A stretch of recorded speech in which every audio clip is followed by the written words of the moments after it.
Hi, I'm Loris Alexander. This is Bridge City News, and here are some of the top stories we've been following.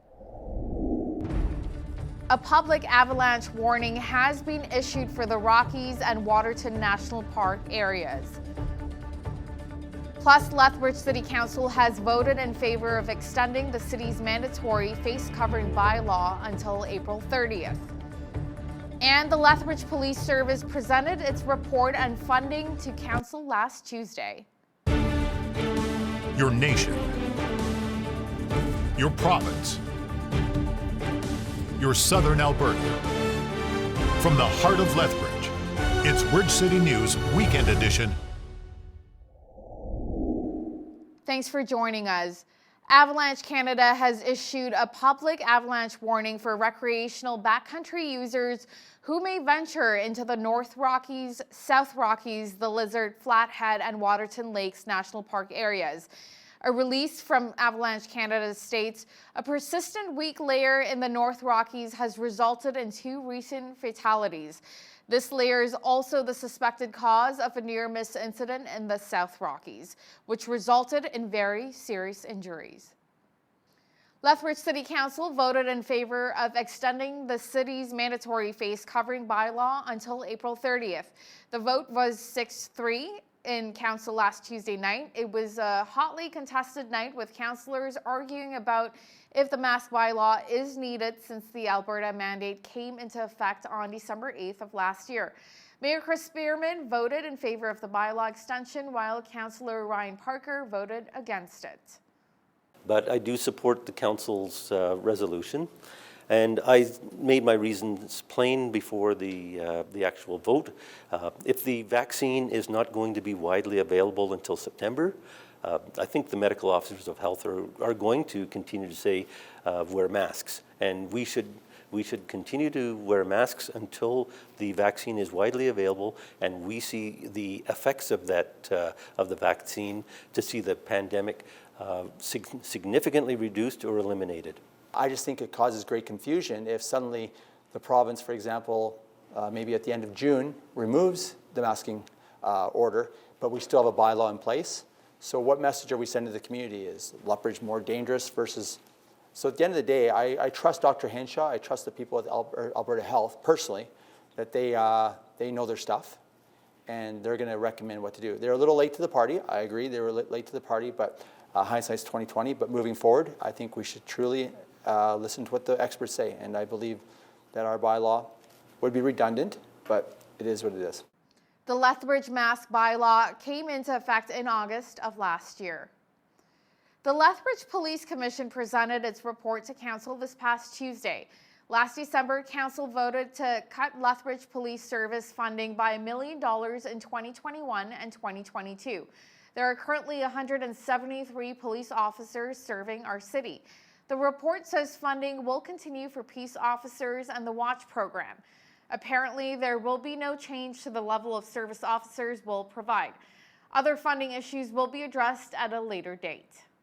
We have the excess money in the BAUs, so we can use that money then to pay for the level of police service that we currently have. So we're not going to go into a deficit situation. We're just going to continue to use the money that's available. What's going on in the city right now with the drug crisis and the increased need for the police, we can't reduce the services that we already have. We feel like we're at a bare bones minimum already with 173 sworn officers plus our civilians and the CPOs that we can't reduce. We need to keep the levels up. The Lethbridge Police Commission will work towards a strategic plan with the Lethbridge Police Service within the next year. For curling fans, Curling Alberta has launched a social media initiative called Share the Love Challenge. Albertans are encouraged to post messages of appreciation for those who have made a difference in their lives. Within this challenge, Curling Alberta is hoping to generate awareness to their 50-50 draw that will provide pandemic relief to local curling clubs in the province. That we'll be hosting in conjunction with the events happening in the Calgary curling bubble right now. You know, with the first event underway, the Scotties Tournament of Hearts, a brand that I think is, household recognizable, we're finding it a bit more difficult than expected to gain the traction with raffle ticket buyers. And, of course, we didn't know exactly what to expect. We were optimistic to at least start to generate momentum similar to what we've seen in the hockey world. So we're really hoping that this campaign will also encourage regular supporters of other raffles, such as NHL teams, and opportunities to share the love with curling as well. To purchase 50/50 tickets, you can visit the Curling Alberta website. Waterton Lakes National Park and the Kainai First Nation welcomed back a number of bison over the past few weeks. As Micah Quinn explains, bison are very important and play an integral role in helping to shape the grassland ecosystem around them. It's been 3.5 years since the Keno wildfire in Waterton Lakes National Park, and Parks Canada had to relocate the bison because of widespread fire damage to the park. And on February 19th, 6 bison were released into the park. So that means that there was a significant change in the plants, the vegetation presence, and in the soils, and because of those significant impacts, it's taken the land a little while to regrow, for plants to regrow. The park is working with the Kainai First Nation to make a cultural bison herd as well. Earlier this month, they brought in an additional 40 bison to the First Nation. This also included a prayer ceremony. Being able to have that partnership and being able to work together towards conservation targets, we're contributing on a national level that helps these targets that Canada has set out and Alberta has set out for conservation world by having a bison herd that is going to be wild and free ranging, and it will help restore this land. Bison are known as a keystone species, which means that they benefit the landscape around them for plants and other animals. So some of the ways that plains bison influence the ecosystem include grazing. They influence the composition and the density of grasses that are present in an ecosystem by the grazing that they do. They cause some disturbance with their hooves, which might not seem like a positive thing, but it actually can be the way that bison move through a landscape and work within a landscape. Parks Canada officials say that restoring bison to their natural habitats is a great opportunity to strengthen cultural, ecological, and historical connections with the Blackfoot peoples in southwestern Alberta. For Bridge City News, I'm Micah Quinn. If you want to escape the pandemic for a little while and live in a fairy tale, a Crow's Nest Pass resort may be what you need. The Levitt family has been making high-end children's backyard playhouses for the rich and famous for 5 years, with some fetching up to $500,000. Now you can experience the same magic. Our new resort is going to be in the Crow's Nest Pass, and we have 3 cottages already up on our website that people can go book. The first 2 have been up for a bit, so they are mostly booked up for the summer, but we just opened up another one. That other one is Rapunzel's Cottage and will be open on June 1st. It might sound like child's play, but these cottages are getaways for the big kid in you. Even if you don't have children, it's a wonderful place. Lots of people will come with their girlfriends or just their friends and to get away. It's really beautiful architecture in a beautiful setting and a place where you can just relax and enjoy nature. And we're excited to be able to offer it to, right now, it's just Alberta, but eventually the world. Cottages are fully equipped in order to have a comfortable experience for the entire family. Some of these cottages sleep 6, and then we are going to add one that only sleeps 2 for couples who want to go together or just 2 friends who want to go together. And they really give the experience of being in a playhouse, but something that the whole family can fit in and enjoy comfortably still. We've had a lot of Southern Albertans and Albertans actually express their excitement over this resort coming, and so we feel the weight of those expectations. We're taking them really seriously, and we have a lot of work to do to show everybody that this resort's going to be what they're hoping for.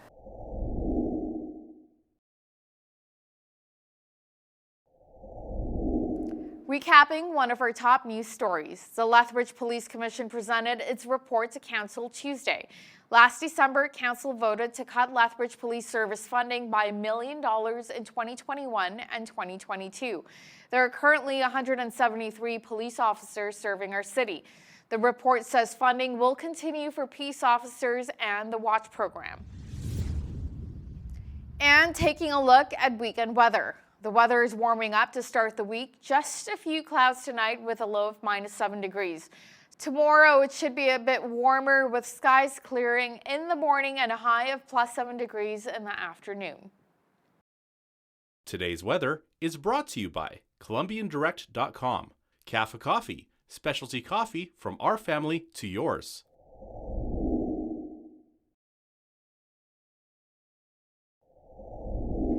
After the break, BCN's Hal Roberts discusses possible upcoming changes to our country's firearm legislation with Rick Blakely, president of the Lethbridge Fish and Game Association. Stay with us. The federal Liberals have tabled Bill C-21 with new legislation to amend our current gun laws. Gun control advocates say it doesn't go far enough and that the Prime Minister did not keep his promises. Now, on the other hand, gun owners say it unfairly targets them, including farmers, hunters, and sport shooters. Today's guest is Rick Blakely, president of the Lethbridge Fish and Game Association and the Lethbridge Shooting Sport Facility. Rick, welcome to Bridge City News. How do you do? Good to meet you. Now, first of all, tell me a bit about the Lethbridge Shooting Sport Facility.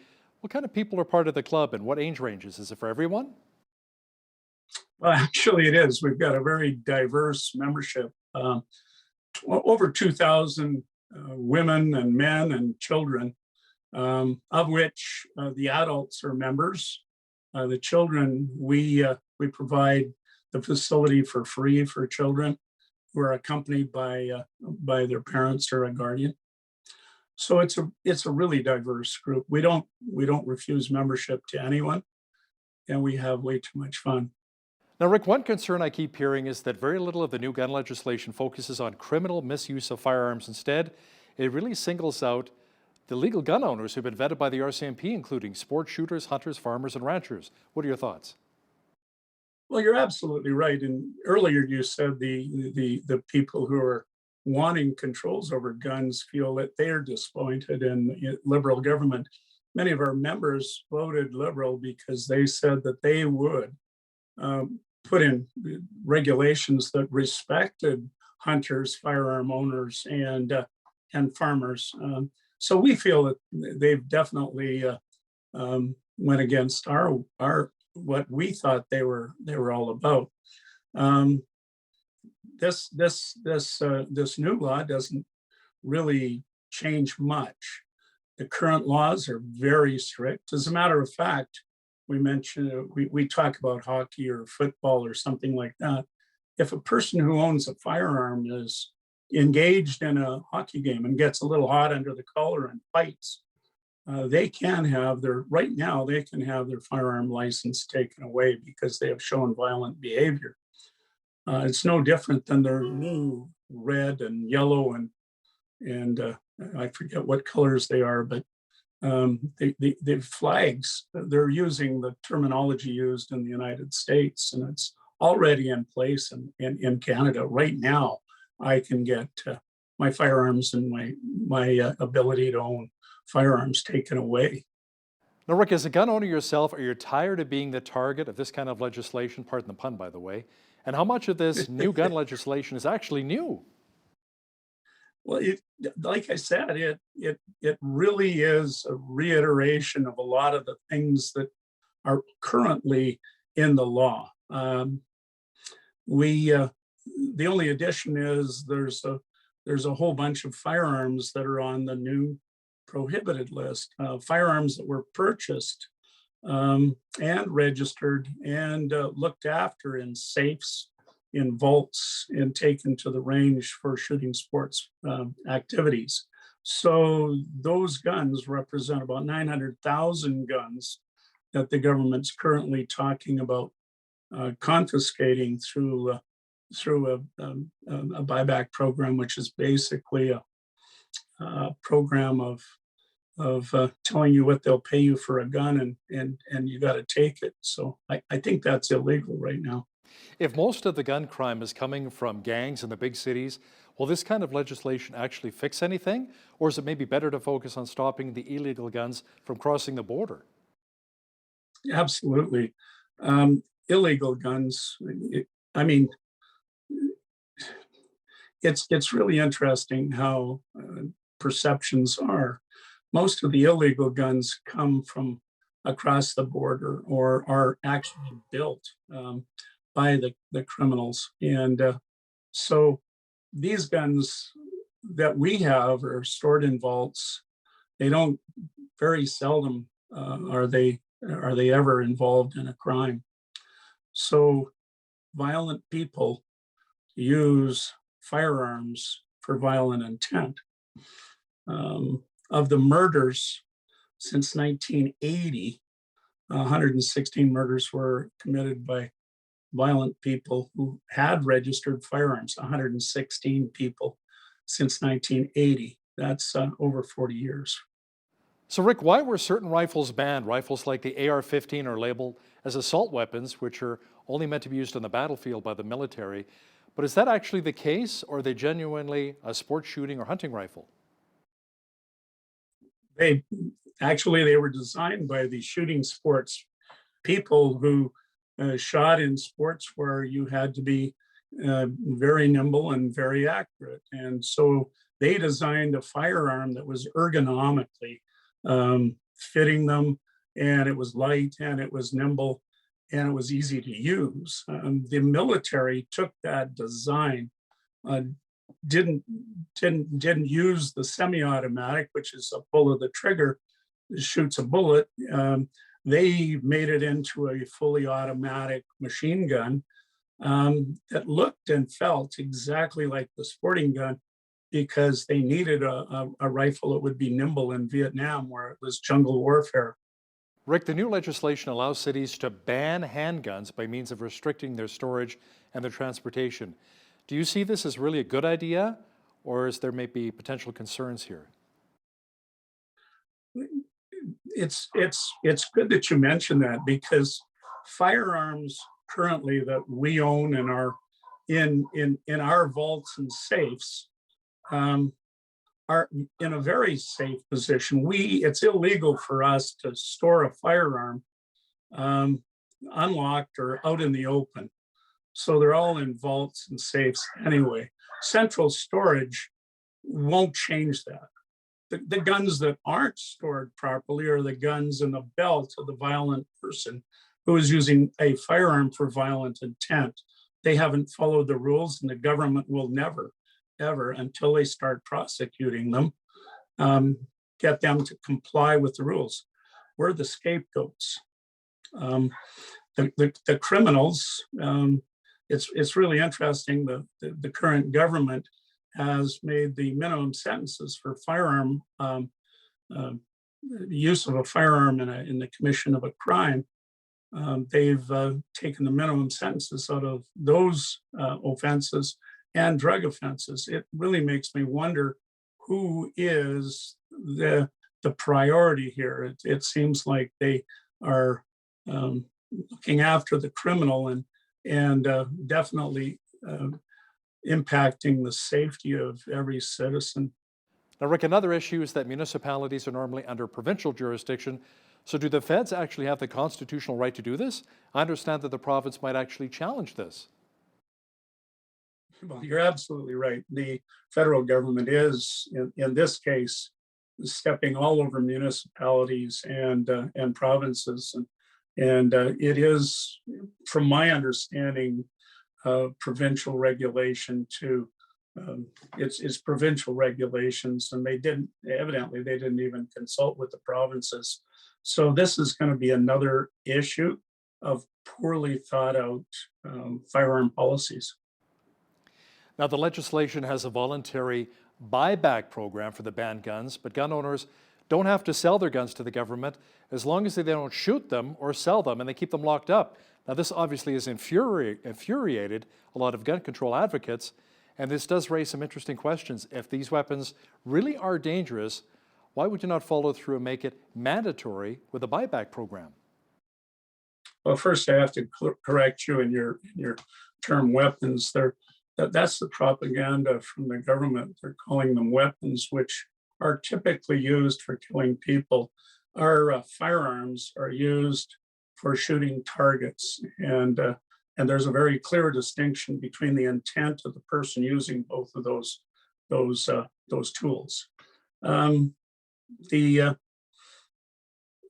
I don't see it as being a legitimate activity. If you were to tell me that I had to sell you my car for $100, I'm sure there would be a case for a charge. It's illegal for you to tell me what you're going to pay me for an object, and so the government is really going outside of personal property rights. What's next? Do they take all the gasoline cars and say, we're going to have a buyback program? They never owned the car, but they'll give you $1,000 for it. And then we'll go back to horse and buggy. There you go. Yeah, right. It may not work in the wintertime quite as well, though. Now, Rick, are you hearing any feedback from local area gun store owners on this? Because if they already have some of these banned guns as part of their inventory, it would only seem fair that the government buy all of them back. Well, it's really interesting. That's a really interesting part. The government's telling business owners to send them back. Interesting fact that this new bill, Bill 21, did add airsoft guns, BB guns, and paintball guns to the number of guns that are even toy guns to the prohibited firearms in the act, which is pretty ludicrous. And there's a number of companies that, I mean, there's thousands of jobs on the line as far as firearm stores. But in the past, they have shifted to hunting to other firearms that are not prohibited. It's going to cost millions. And Bill, let's just be real frank. It's going to be $1 billion problem, maybe even more. Wow. Now, another concern is that Bill C-21's red flag and yellow flag legislation would apparently allow police to enter the home of a gun owner without a warrant after receiving a complaint. Can you explain how that works? Well, there's another case where firearm owners are treated differently than criminals.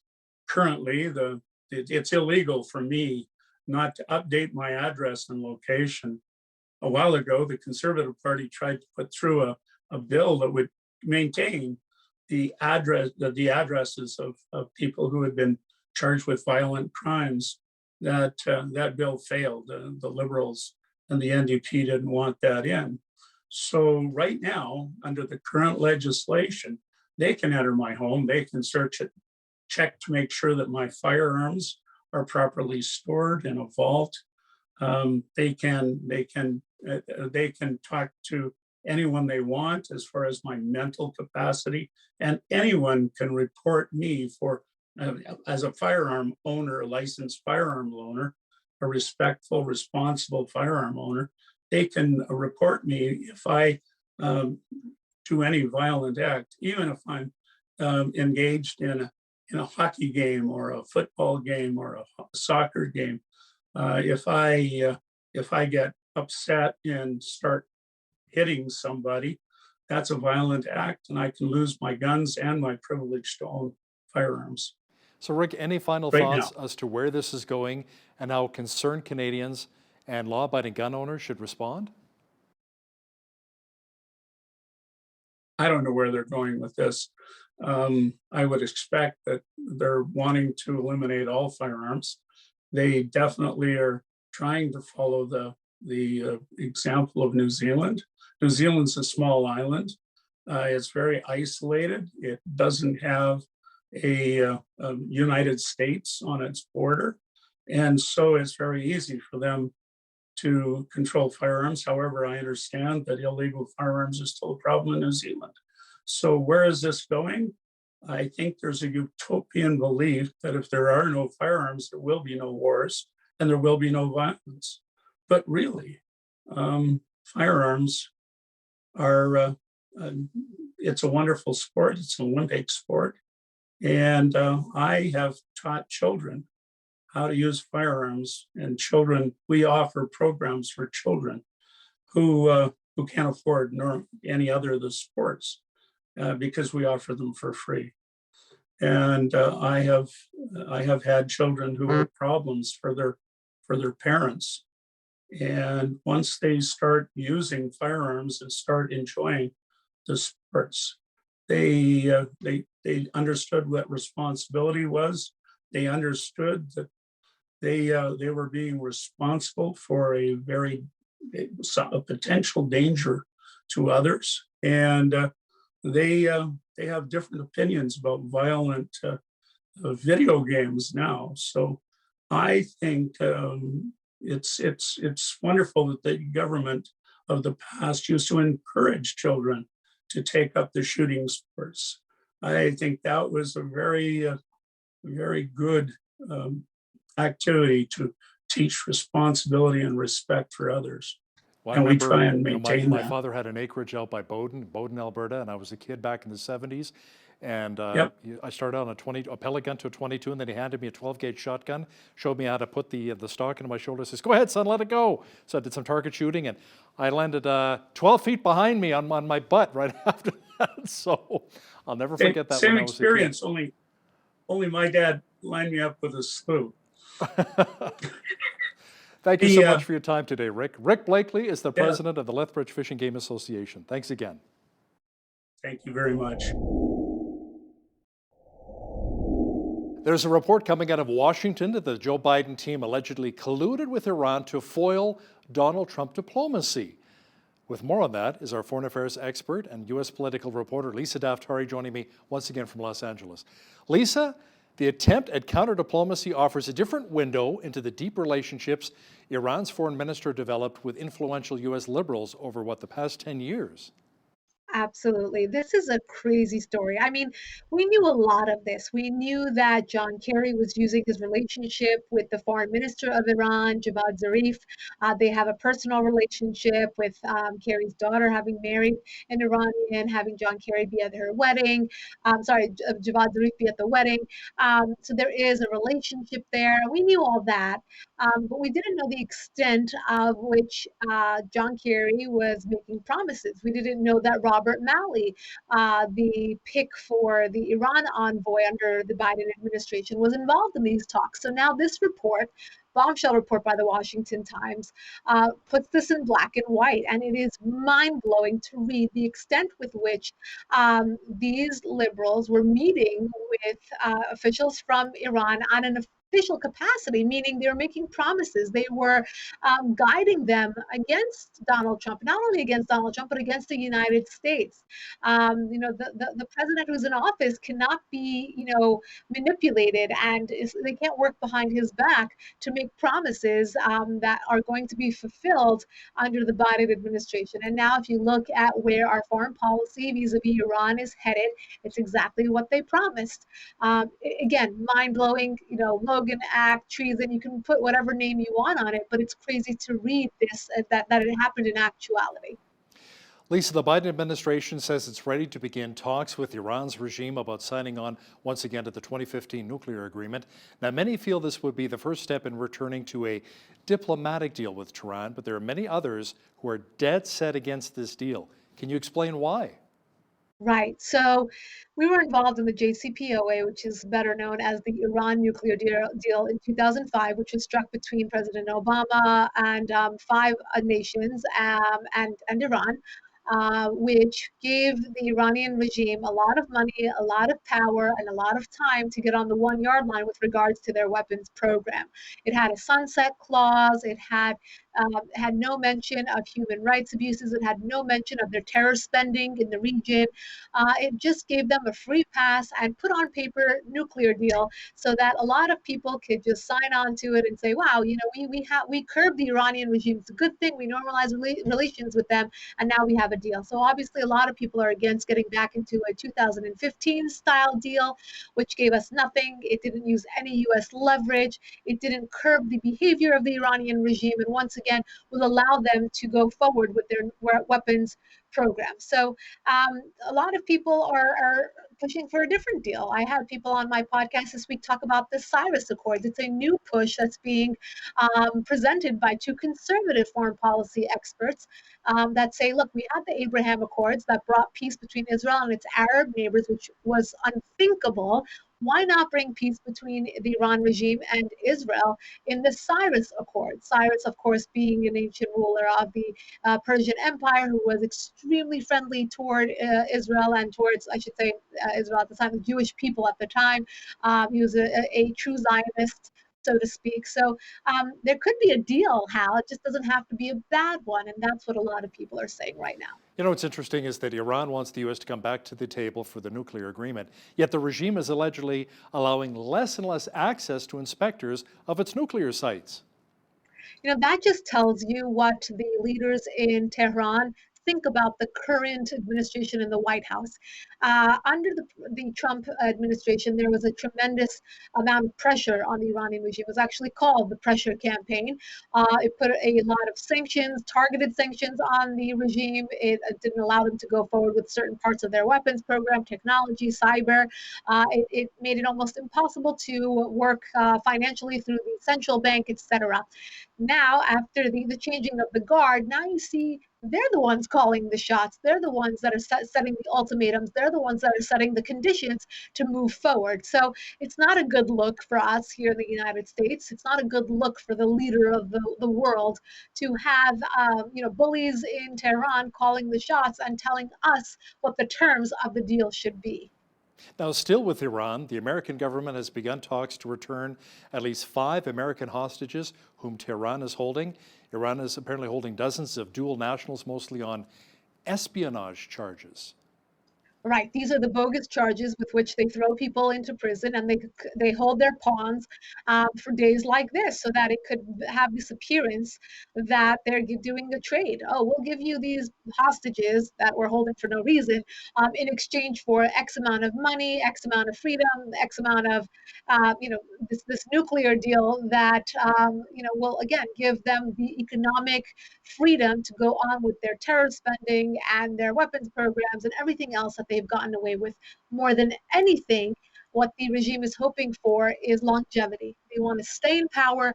They want the protesters off the streets. They want the pressure off of the economy in the form of sanctions removed so that the Iranian people can live a bit more freely economically, and they will have longevity. They will stay in power, and their reign will not be challenged. The TV show Saturday Night Live, which often gets very political at times, just asked Alec Baldwin, with his impersonation of Donald Trump over the years. Now, the TV show actually called out New York's governor, a Democrat, and U.S. Senator Ted Cruz, a Republican, in a segment where both politicians were supposed to apologize for their separate scandals. Tell me more about that. Yes, Saturday Night Live isn't what it used to be. Perhaps it's because of the political climate we're in, or perhaps because sense of humors have changed and the writers aren't doing a good job anymore. Obviously, they brought to light Cuomo's transgressions, Ted Cruz's transgressions, extremely different transgressions, but obviously putting them on the same foot because that's what liberals do and that's what the left-wing media does. They control everything. So they brought in, Cuomo probably to make themselves feel better about bringing in Ted Cruz, who traveled to Mexico with his family in the middle of what's going on in Texas, putting that on the same footing as the thousands of people who lost their lives because of the lies that Governor Cuomo made. And look, the Cuomo situation is probably going to go to a federal level in terms of investigation and perhaps litigation and conviction. Don't quote me on that, but that's the gravity of his situation.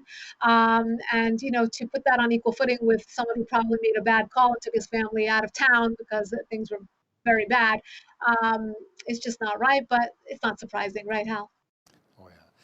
Lisa, let's talk about Syria for just a moment, which doesn't exactly have a stellar record when it comes to human rights.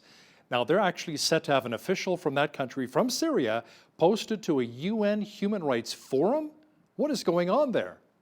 You'd think we're still talking about Saturday Night Live, right? Yeah, this is crazy, but it's not the first time for the UN. We've seen officials from Iran and Saudi Arabia become the head of the women's human rights divisions. We've seen some crazy things. And what do they do day in and day out is call out Israel for its quote unquote transgressions, for their lack of equality when they have more women in universities than men, for their lack of human rights when their gay pride parade has more people attending than, or you can ever see that in anywhere else in the Middle East. But that's the reason why Donald Trump withdrew from the UN Human Rights Council, but President Biden got right back in. So you can understand the environment, the political environment of the UN, and allowing Syria to head up one of its human rights divisions. Well, it only speaks to the environment over there and what are they thinking. Lisa, Turkey's President Erdogan wants to strengthen ties with the United States after its relationship with seriously tested. Now, the American frenemy wants to get a little bit closer. Yes, so you use my word frenemy. I've always used the word frenemy when I talk to about Turkey in my segments because that's the perfect way to explain it. Turkey has a lot of similar interests with the United States. We've been on equal, we've been, I should say, face to face in many senses. To try to curb extremists in the region, to try to get on board with, curbing Iran's influence, curbing ISIS influence, etc. Working with the Kurds, which they don't want to do, is where we kind of got into a little pickle with them with regards to Syria. But the issue with Erdogan is that he's always wanted it both ways. He's wanted to work with Iran. He's wanted to also work with Saudi Arabia. He's wanted to work with the United States, but he's also wanted to quash the Kurds, who are our allies. So it's no surprise that he felt a bit of pressure, or a bit of tension with the Trump administration. And now, like all the other rogue characters across the globe, he's come in begging the Biden administration for a reset because of the tumultuous times he had under Donald Trump. And he'll probably get one because everyone's getting one these days. The Burma protest against the military coup continues, leaving at least 2 people dead and dozens more injured, Lisa.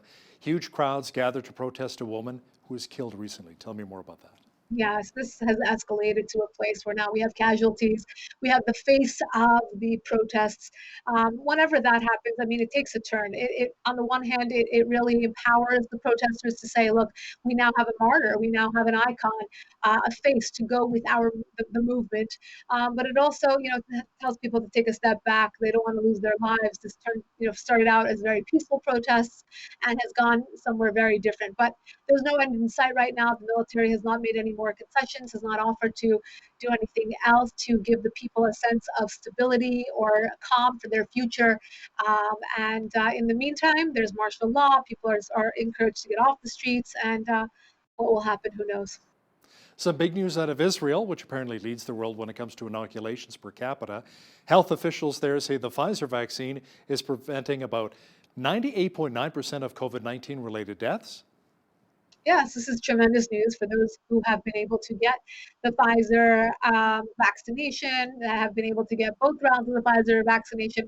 Israel's goal was to get as many people vaccinated as possible before springtime. So they went, pounding the pavement, trying to get everybody vaccinated, and they've done a tremendous job.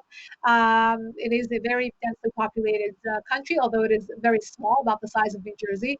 And they're doing extremely well. They've set their own records with regards to getting more than half of their population already vaccinated. And as you said, the numbers are looking great.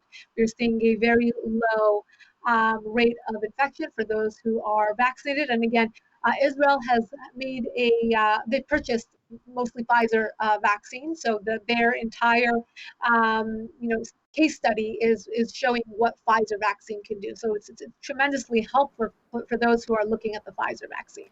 Meanwhile, over in Europe, more specifically the United Kingdom, the government there says all adults will receive their first coronavirus vaccine shots by July 31st.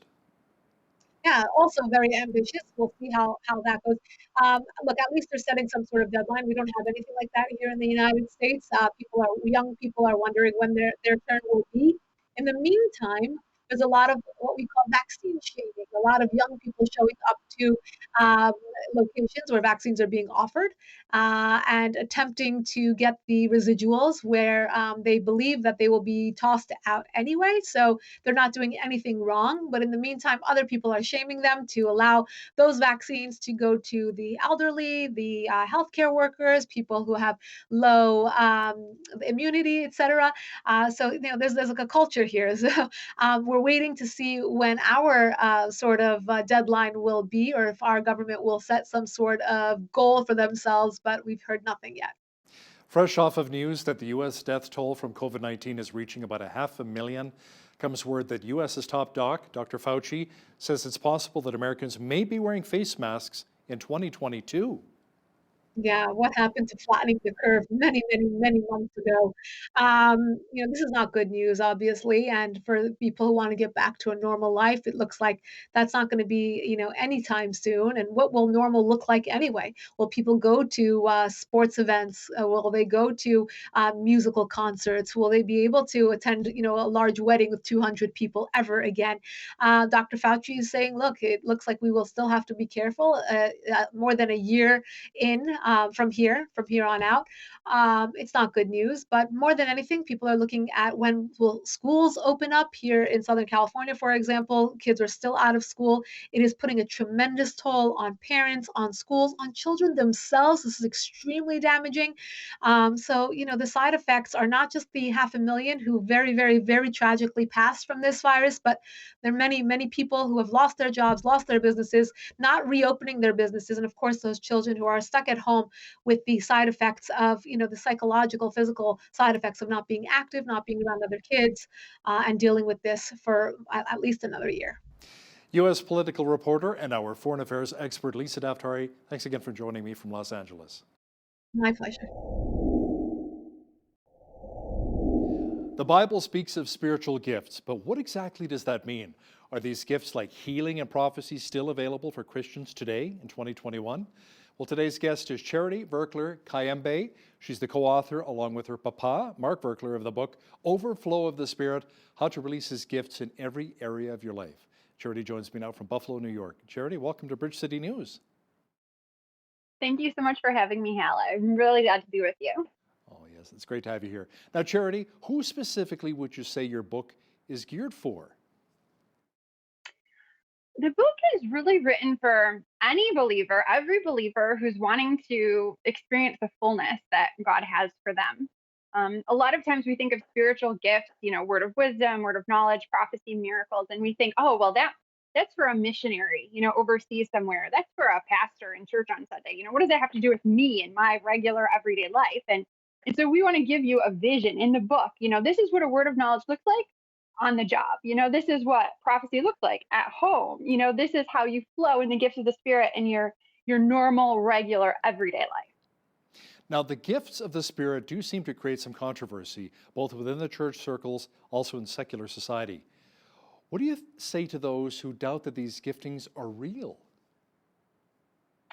Well, I have a couple of things to say to that. First of all, obviously, we don't live in reaction to what other people think. We live our lives based on the Word of God. And, so it doesn't really matter what I think about spiritual gifts or what you think about spiritual gifts. It matters what God thinks. And how do we know what he thinks? By reading his word. And we know 1 Corinthians 14:1, it says, earnestly desire spiritual gifts. So it's not radical or extreme. It's actually obeying scripture. And the second thing I would actually say to that is, consider Satan. He is just an imitator. He's just a copycat, right? He can't create anything. And, if we look at counterfeit money, we know there's no such thing as a counterfeit $19 bill, right? Now, why is that? There's not any real ones, right? So if charlatans, if people out there are counterfeiting spiritual gifts, number one, we know, okay, there must be a real, actual biblical spiritual gift to flow in. And then number two, if we look at, counterfeit money as an example, they don't counterfeit $1 bills. Even though they're real and authentic, they're not valuable enough to bother counterfeiting. So we know if people are counterfeiting spiritual gifts, number one, there are true, authentic, biblical spiritual gifts. And number two, they're valuable. They're worth counterfeiting. So it's actually a bit of confirmation that we're on the right track. Now, you say that living by the Spirit is the Christian lifestyle. Can you really explain what you mean by that comment? Well, sure. Jesus himself, he's like, I don't do anything on my own initiative. I only do what I see Father do. I only say what I hear Holy Spirit say. So he was just constantly living and walking by the Spirit, tuned into the supernatural realm, getting his cues from heaven. And so that's what we want to do as well, is tune into the spiritual realm. And, that might sound like too mystical where it's not even practical, but let me give you a personal example of exactly what I mean and how easy it is to flow in the gifts. Last February, my husband and I did a big ministry tour to New Zealand. We traveled all over for a month, and the last time we had gone so far away, the other side, down under, we'd actually gone to Australia as well. And we were thinking, it makes sense in our minds. We should go to New Zealand. As long as we're down there, let's go to Australia. We've got ministry contacts, pastors who want us. And we kept thinking, that's what makes sense. That's what we should do. But for whatever reason, we felt, nope, we shouldn't. We should come home. Right as soon as we're done with New Zealand, come home. Well, we ended up getting home the first week in March, which was exactly when everything started closing down. And so we got back safe and sound to New York, just like a couple days before like all the international borders were closing. So we just thought, this was our own leading, but really we want to say, actually, no, that was a word of wisdom. That was a word of knowledge. That wasn't just luck. It wasn't just coincidence. That was God's thoughts intersecting our thoughts. And so we were receiving that revelation from heaven. And that's as easy as it can be when we acknowledge, oh, wow, that brilliant idea, that was actually God. Do we each only receive one spiritual gift, or can a person actually have maybe multiple gifts, like the spirit of tongues and maybe the gift of prophecy? Absolutely. They can have more than one gift, because it's really funny. When we talk about the fruit of the Spirit, we don't ration them out. We don't say, oh, you have love, well, then no joy for you. You have peace, well, you can't have kindness too. So we don't do that with the fruit of the Spirit. So we don't need to do that with the gifts either, because really, it's all about Holy Spirit. He lives in us. We're the temple of the Holy Spirit. And so wherever he is, his gifts are. So if he's in us, wherever we are, his gifts are. And the really cool thing, we look at the scriptural examples of this. Jesus flowed in lots of gifts of the Spirit. Apostle Paul flowed in, definitely more than one or two or three. And there are examples. So we look at it biblically, first of all, and then we take it over and show you some contemporary examples. We have an entire chapter of a friend of mine who is actually, he flows in all 9 gifts of the Spirit, and he gives examples of them. And the really cool thing is, you might think, oh, well, he must be a pastor, right? He must be a revivalist, a missionary. No, he is a school teacher, and he is actually a school teacher in the public school system. And that's where he is releasing all these different spiritual gifts. So again, it's just to give you a vision of, wow, we can take God's wisdom, his creativity, his anointing, his power, wherever we are, on the job, at home, in the gym. And it's simple. Anybody can do it.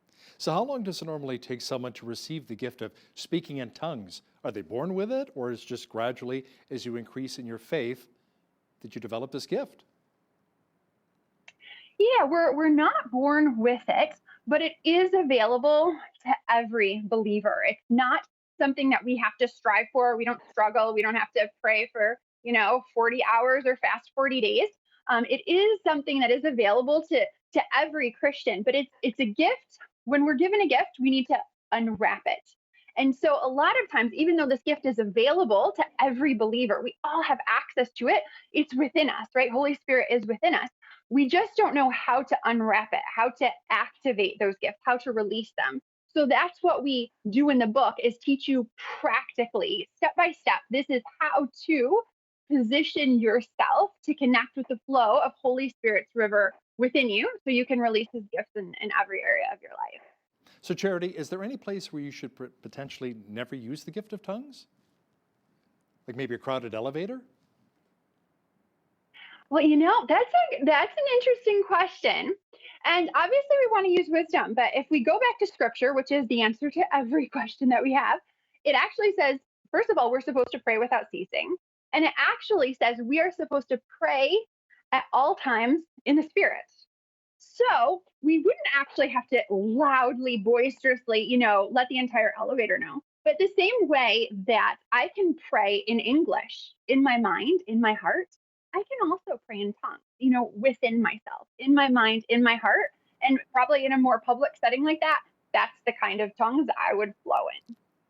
Now, when you're interpreting tongues, do you actually hear a verbatim translation, or is it more of a sense that this is what the Spirit is saying through the person who's speaking in tongues?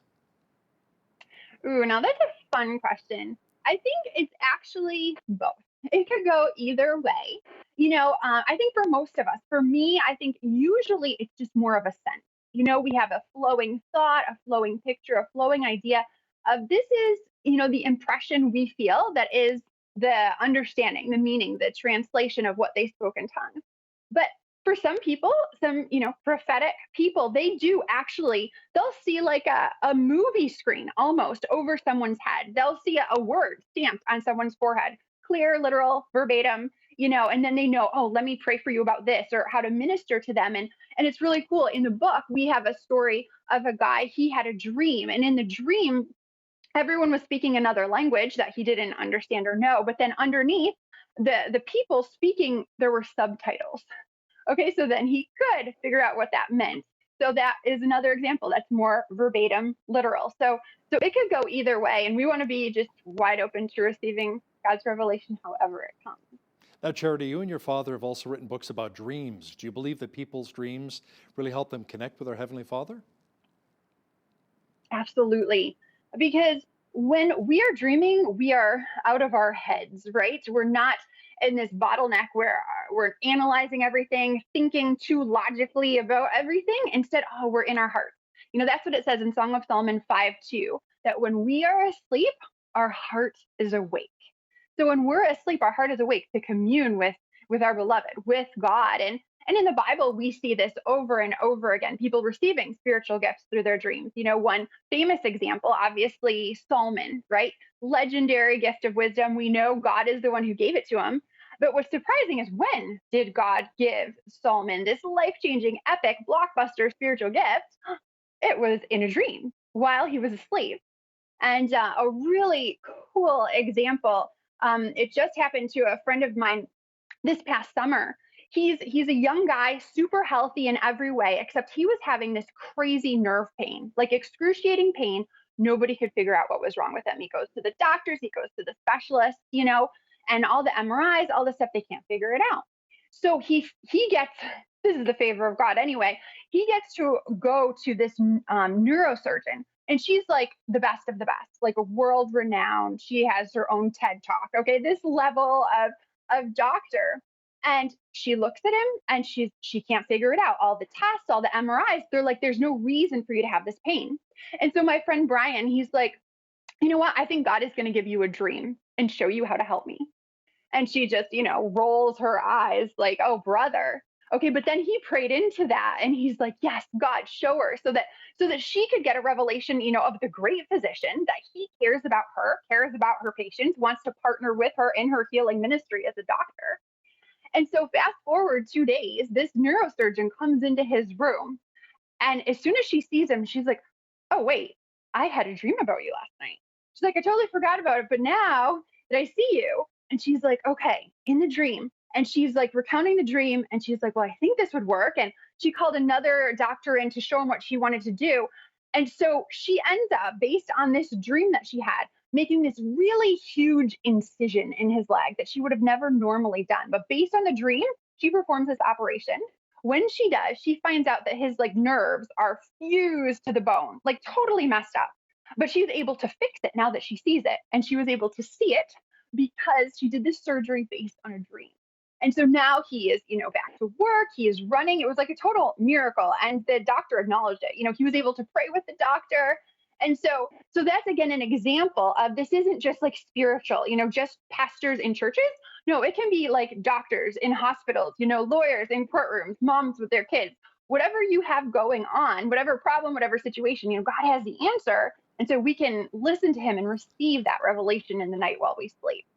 Now, you talk about two-way journaling. How can this really help someone become closer to God? Well, two-way journaling it's a dialogue, a back and forth conversation with the Lord. For example, if you and I, Hal, if we had a friendship, but every time you called me on the phone, I did all of the talking. I never let you get a word in edgewise. Okay, how many we would not have that deep of a relationship, right? We would not be very good friends because it's totally one-sided. But the thing is, that's how a lot of our conversations with God tend to be. We pray for this, we ask for that, God help me, God bless me. and then we just hang up the phone. And so we teach that, okay, yes, you talk to God, but then most importantly, you listen. You listen to him, you give him a chance to speak. And so you ask him, God, what would you like to say to me? What do you have to say about this situation? And then you write it down. So you have a back and forth conversation, which obviously adds so much intimacy and depth to our personal relationship with God.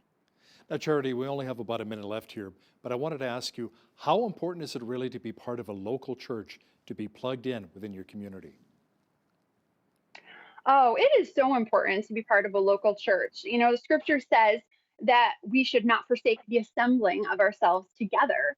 So it is ideal when we can be together, fellowshipping, growing, you know, exploring scripture and then practicing what we're learning. Let's practice, you know, prophesying over each other. Let's practice words of wisdom, words of knowledge. Oh, you're sick? Let me pray for you to be healed.